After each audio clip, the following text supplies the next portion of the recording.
Conclusion, le voyage continue, et voilà. Nous arrivons au terme de cette exploration, mais en vérité, ce n'est qu'un début. Car le lâcher-prise n'est pas une destination qu'on atteint une fois pour toutes. C'est un chemin qu'on parcourt chaque jour, à chaque instant, avec plus ou moins de grâce. Tu n'as pas besoin d'être parfait dans cette pratique. Tu n'as pas besoin de tout comprendre ou de tout maîtriser. Le simple fait d'être ici, d'écouter, de te questionner, c'est déjà un pas immense.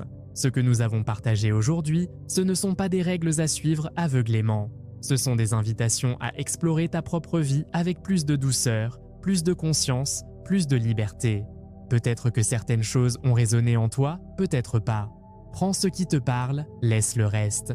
Le bouddhisme nous enseigne qu'il n'y a pas de vérité unique imposée de l'extérieur. La vérité se découvre à l'intérieur, dans l'expérience directe de ta propre existence.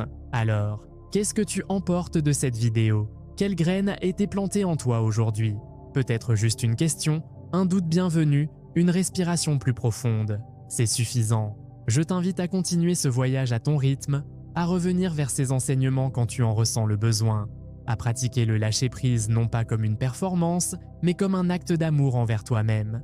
Rappelle-toi, tu n'as rien à forcer, tu n'as rien à prouver, tu n'as rien à retenir qui ne veuille rester. Tu es déjà complet, même dans tes fragilités, même dans tes incertitudes. Et comme le disait le poète Rumi, ce que tu cherches te cherche aussi. Alors arrête de courir, respire, fais confiance et laisse la vie te trouver. Si cette vidéo t'a apporté quelque chose, partage-la avec quelqu'un qui en a besoin. Abonne-toi pour continuer ce voyage ensemble et surtout, prends soin de toi, avec patience, avec douceur. Le chemin continue et tu n'es jamais seul. Namasté. Chapitre 6. Lâcher prise pour accueillir la transformation. La transformation ne se force pas, elle se permet. Il y a quelque chose de profondément libérateur à comprendre, que la transformation n'est pas quelque chose qu'on fait arriver, c'est quelque chose qu'on laisse se produire. On vit dans l'illusion qu'on peut se changer par la volonté pure, qu'il suffit de décider, de planifier, de forcer. Mais la véritable transformation fonctionne autrement. Elle émerge du lâcher-prise, de l'acceptation, de l'ouverture à ce qui veut naître en nous. Le Bouddha enseignait que tout est impermanent, rien ne reste figé, tout évolue, tout se transforme constamment. Mais nous résistons à ce mouvement naturel. Nous nous accrochons à des versions anciennes de nous-mêmes, à des schémas familiers, même quand ils ne nous servent plus. Pourquoi? Parce que le connu, même douloureux, nous rassure plus que l'inconnu. Mais cette résistance crée une tension immense. C'est comme vouloir empêcher une rivière de couler, retenir l'automne de venir après l'été. Accepter la transformation, c'est accepter de mourir à certaines versions de soi pour renaître autrement. Ce n'est pas une perte, c'est une métamorphose. Comme la chenille qui doit lâcher son ancienne forme pour devenir papillon. Elle ne sait pas ce qu'elle deviendra, elle n'a pas de plan, elle fait simplement confiance au processus. Pense à un moment de ta vie où tu as résisté au changement, peut-être une relation qui s'est terminée, un travail que tu as dû quitter, un rêve qui ne s'est pas réalisé comme prévu. Sur le moment, cela semblait être une fin, une défaite. Mais avec le recul, tu vois peut-être que c'était une porte qui s'ouvrait vers quelque chose de nouveau, quelque chose qui ne pouvait pas naître tant que tu t'accrochais à l'ancien. La transformation demande du courage. Le courage de dire « je ne sais pas qui je deviens, mais je fais confiance ». Le courage de lâcher les certitudes, les étiquettes, les rôles que tu jouais. Le courage de t'abandonner au mystère de ta propre évolution. Comment accueillir cette transformation? D'abord, en observant sans jugement ce qui résiste en toi. Quelles sont les peurs qui apparaissent quand tu penses à changer? Qu'est-ce que tu crains de perdre? Souvent, ce n'est pas le changement lui-même qui fait peur, mais l'inconnu qu'il représente. Ensuite, crée de l'espace pour le nouveau. Parfois, il faut vider pour accueillir. Comme on débarrasse une pièce encombrée pour qu'elle respire à nouveau. Quelles habitudes, quelles pensées, quelles relations occupent ton espace intérieur sans te nourrir? Pratique la compassion envers toi-même dans ce processus. La transformation n'est pas linéaire, elle avance par vagues. Il y aura des jours où tu te sentiras fort, aligné, clair, et d'autres où tu douteras, où tu voudras revenir en arrière. C'est normal, c'est humain. Le maître zen Shunryu Suzuki disait « Dans l'esprit du débutant, il y a de nombreuses possibilités. Dans l'esprit de l'expert, il en existe peu. Redeviens débutant dans ta propre vie. Regarde-toi avec des yeux nouveaux, comme si tu te découvrais pour la première fois. Qui es-tu vraiment quand tu enlèves tous les masques, toutes les protections? Un exercice puissant. chaque soir, avant de dormir, pose-toi cette question. Qu'est-ce qui veut mourir en moi pour que je puisse renaître? Laisse la réponse venir sans la forcer. Parfois, elle sera claire, parfois floue. L'important est de créer cet espace d'écoute. Et rappelle-toi que la transformation la plus profonde se passe souvent dans le silence, loin du bruit, loin des regards. C'est un travail intérieur, invisible, sacré. Alors sois patient avec toi-même. Fais confiance au processus. Ce qui doit partir partira. Ce qui doit venir viendra. Et toi, au centre de tout ça, tu apprends simplement à danser avec la vie plutôt qu'à lutter contre elle. C'est là que réside la vraie liberté. Et si tout ce que tu attends arrivait justement au moment où tu cesses de le forcer, on passe notre vie à courir après des résultats, des réponses, des signes, mais parfois, c'est quand on relâche enfin la pression que tout commence à se placer.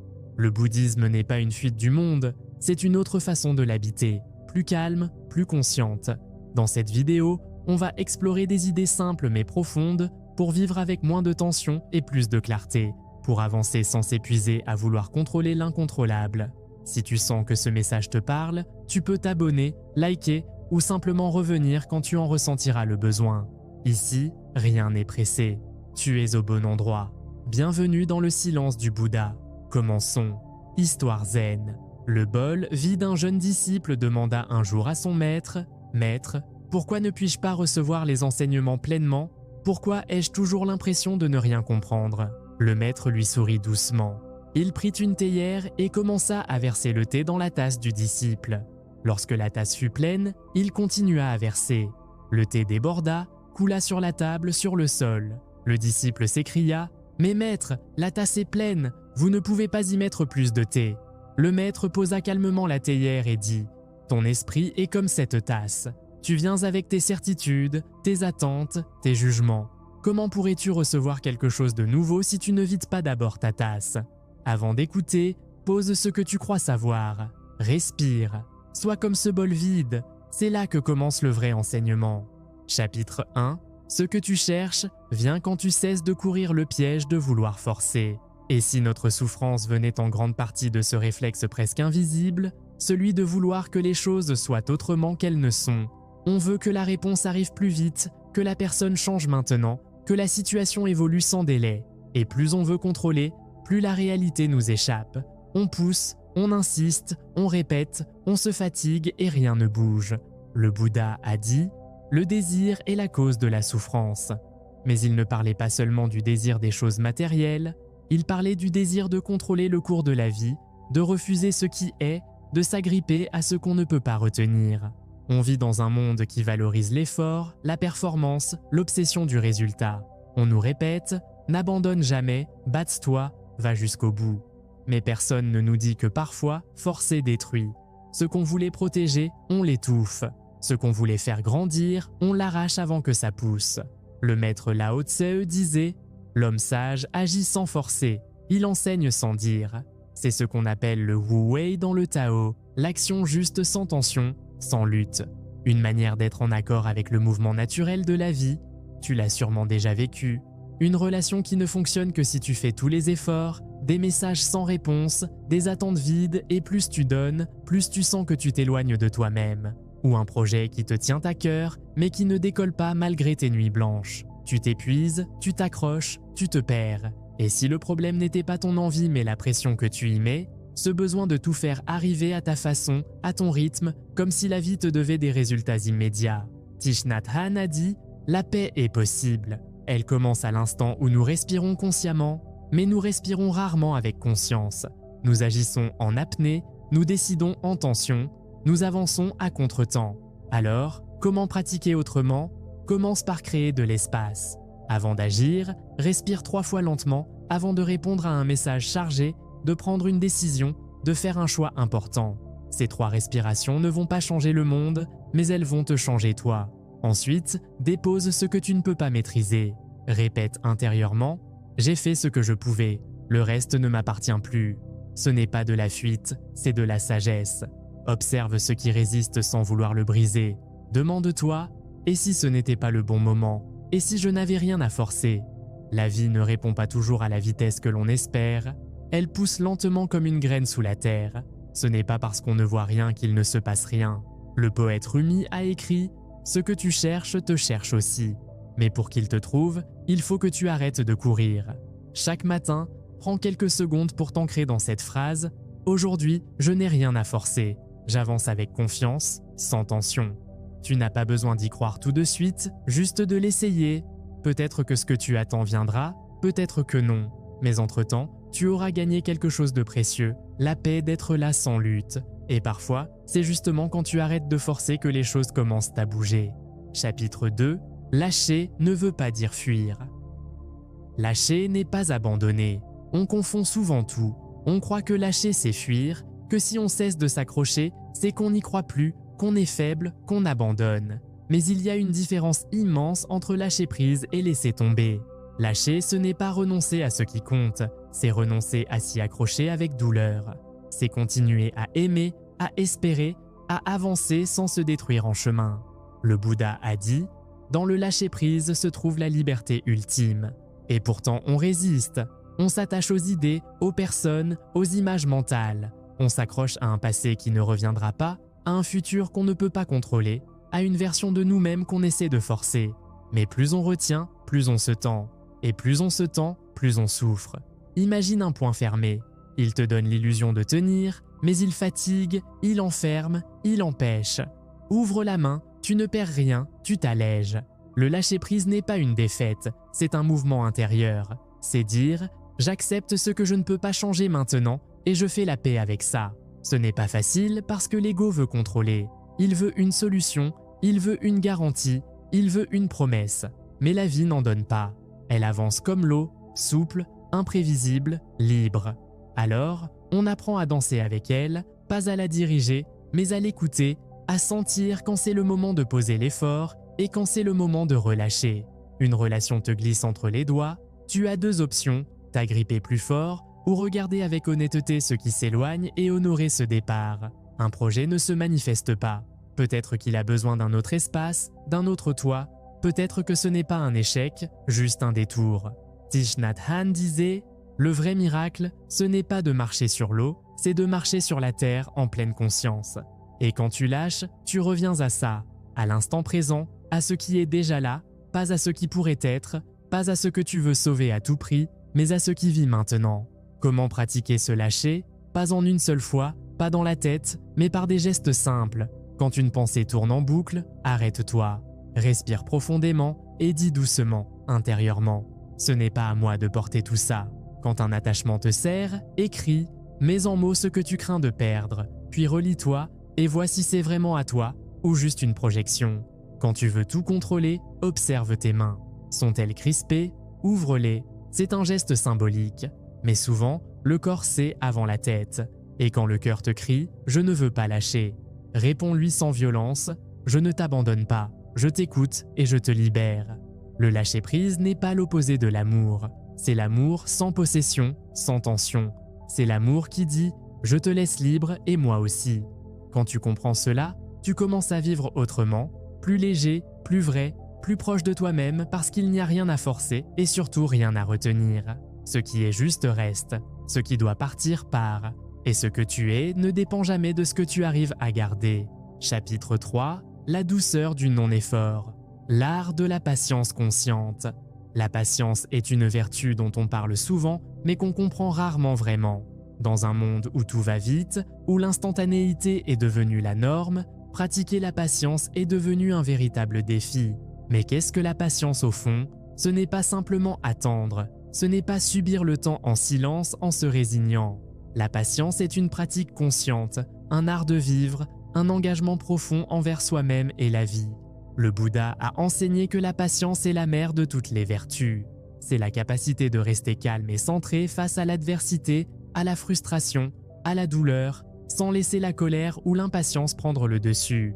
Il ne s'agit pas de passivité, mais d'une force intérieure qui permet de traverser les épreuves sans se briser. Dans notre quotidien, la patience se manifeste dans 1000 situations. Quand un projet prend plus de temps que prévu, quand une relation demande des efforts et de la compréhension, quand on attend une réponse, une guérison, une évolution. Et pourtant, souvent nous perdons patience. Nous voulons des résultats immédiats, des solutions rapides. Cette impatience crée du stress, de la tension et parfois même du désespoir. La patience consciente, c'est apprendre à accueillir le temps tel qu'il est, à se synchroniser avec le rythme naturel de la vie sans vouloir le précipiter ni le contrôler. Comment cultiver cette patience consciente? D'abord, en accueillant nos émotions sans les fuir. Quand nous sommes impatients, frustrés, anxieux, ce sont des signaux précieux. Ils nous indiquent que nous sommes décalés, que nous tentons de forcer un processus naturel. Plutôt que de combattre ces émotions, apprenons à les observer avec douceur. Respirons profondément, laissons-les exister sans jugement. Elles passeront comme les nuages dans le ciel, laissant place à la clarté. Ensuite, en revenant constamment au présent. L'impatience naît souvent d'un regard tourné vers le futur ou le passé. On anticipe des résultats, on rumine des erreurs. La pratique de la pleine conscience, la méditation sur la respiration sont des outils puissants pour ramener l'esprit à l'ici et maintenant. Chaque instant présent est une occasion de patience. Respirer, marcher, écouter, observer sans chercher à changer ce qui est, mais en accueillant la vie dans son mouvement. Un autre aspect essentiel est la confiance. Faire confiance au temps, au processus, à notre propre évolution. C'est comme un jardinier qui plante une graine. Il ne creuse pas tous les jours pour voir si la racine est sortie. Il arrose, il prend soin et il attend patiemment la croissance. Dans nos vies, souvent nous sommes comme ce jardinier inquiet. Nous voulons voir des résultats immédiats, mais la vraie transformation suit son propre rythme. Un exemple concret, lorsque vous travaillez sur un projet, un apprentissage ou une relation, essayez de déposer l'attente de résultats rapides. Faites ce que vous pouvez chaque jour avec présence et engagement, puis laissez le reste à la vie. Suzuki Roshi, maître zen reconnu, disait « La patience est la clé qui ouvre toutes les portes. Cette clé ne force rien. Elle ouvre en douceur avec respect et confiance. » Il faut aussi comprendre que la patience ne signifie pas accepter l'injustice ou la souffrance sans agir. Il s'agit plutôt d'agir avec sagesse en discernant quand avancer, quand attendre, quand lâcher prise. C'est un équilibre subtil entre effort et abandon, entre persévérance et acceptation. Pratiquer la patience, c'est aussi transformer notre regard. Au lieu de voir le temps comme un obstacle, nous apprenons à le voir comme un allié. Le temps guérit, transforme, révèle. Il est notre partenaire dans la danse de la vie. Et dans cette danse, il y a un espace sacré, celui où la patience devient joie, où attendre devient création, où le calme devient force. Peut-être que vous avez déjà ressenti cela, ce moment où l'attente n'est plus un poids, mais une respiration profonde, une suspension lumineuse. Rumi, le grand poète soufi, écrivait « Sois patient, tout ce qui est difficile vient à passer ». Cette patience est une porte ouverte vers la liberté. Alors, comment incarner cette patience dans notre quotidien? Commencez par un petit exercice simple. Quand vous sentez monter l'impatience, arrêtez-vous. Fermez les yeux si possible, prenez 3 grandes respirations, ressentez le contact de vos pieds avec le sol, rappelez-vous que vous êtes ici dans cet instant, puis répétez mentalement ou à voix basse « Je choisis la patience, je fais confiance au rythme de la vie ». Faites cela chaque jour et observez comment une nouvelle qualité d'être émerge. Moins de tension, plus de clarté, plus d'harmonie. Parce qu'au fond, la patience consciente, c'est la porte d'entrée vers une vie plus sereine, plus vraie, plus profonde. C'est un chemin qui mène au cœur même de la sagesse bouddhiste. Chapitre 4. Que cherches-tu à retenir? Savoir s'abandonner sans perdre son chemin. As-tu déjà ressenti cette peur profonde de lâcher prise? Cette crainte que si tu relâches ta prise, tu perds tout contrôle, tout repère, tout ce qui fait ta sécurité? C'est une peur commune, presque universelle.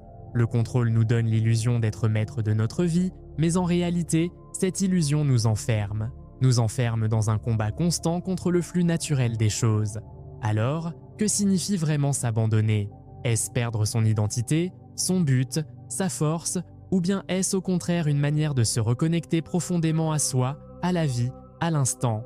Je t'invite à te poser ces questions ici et maintenant. Qu'est-ce que je crains vraiment quand je pense à lâcher prise? Est-ce la peur du vide, de l'inconnu, ou est-ce le refus d'accepter que certaines choses échappent à mon contrôle? Le Bouddha nous enseigne que s'abandonner n'est pas renoncer, mais plutôt accueillir la réalité avec sagesse et compassion. Il disait « Abandonner le désir, c'est trouver la paix ».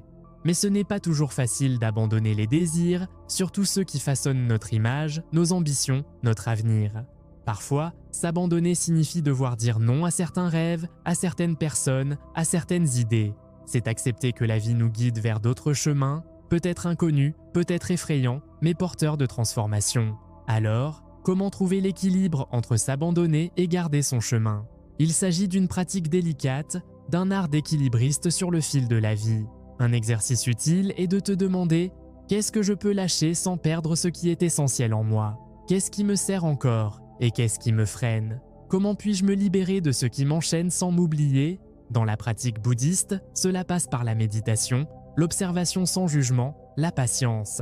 C'est regarder avec bienveillance ce qui surgit en soi, les résistances, les peurs, les espoirs, puis les laisser être sans tenter de les contrôler ou de les fuir. Pense aussi à ta respiration. Elle est un pont entre ton corps, ton esprit et l'instant présent. Lorsque tu ressens l'angoisse de perdre pied, reviens à ta respiration. Sans l'air qui entre, l'air qui sort. Tu n'es jamais seul. Le maître zen Thich Nhat Hanh disait « Lâcher prise, c'est retrouver la confiance en la vie ». Mais qu'est-ce que cela signifie pour toi concrètement? Comment ressens-tu cette confiance? Est-ce un calme, une ouverture, une lumière douce au cœur de l'incertitude? Pour avancer sur ce chemin, il est essentiel de s'observer avec honnêteté. Quels sont les attachements qui te retiennent? Quelles sont les histoires que tu te racontes pour justifier ta résistance? Et si tu osais regarder au-delà de ces histoires, que se passerait-il si tu t'autorisais à t'abandonner? Juste un instant, juste assez pour respirer plus librement. S'abandonner sans perdre son chemin, c'est apprendre à marcher avec la vie, pas contre elle. C'est faire confiance à l'invisible, au mystère, c'est choisir d'habiter l'instant, même s'il est incertain. Alors, quel pas peux-tu faire aujourd'hui pour t'abandonner doucement, sans crainte?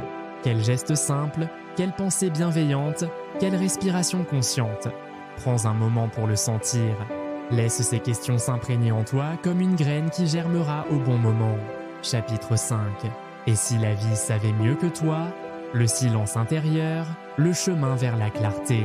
Dans le tumulte incessant de notre vie quotidienne, nous sommes constamment sollicités par des bruits extérieurs, mais surtout par le vacarme intérieur de notre esprit. Pensées qui s'entrechoquent, jugements qui s'accumulent, souvenirs qui reviennent, préoccupations qui s'annoncent. Ce brouhaha mental nous déconnecte de l'essentiel, nous éloigne du calme, de la paix et de la clarté intérieure. Mais qu'est-ce que le silence intérieur? Est-ce l'absence de bruit ou bien est-ce un espace plus profond, une qualité de présence, une ouverture qui transcende le mental? Le Bouddha disait « Ce n'est pas en cherchant à fuir le bruit qu'on trouve la paix, mais en cultivant le silence à l'intérieur de soi. » La méditation est une voie vers ce silence, non pas une fuite du réel, mais une plongée consciente dans le moment présent.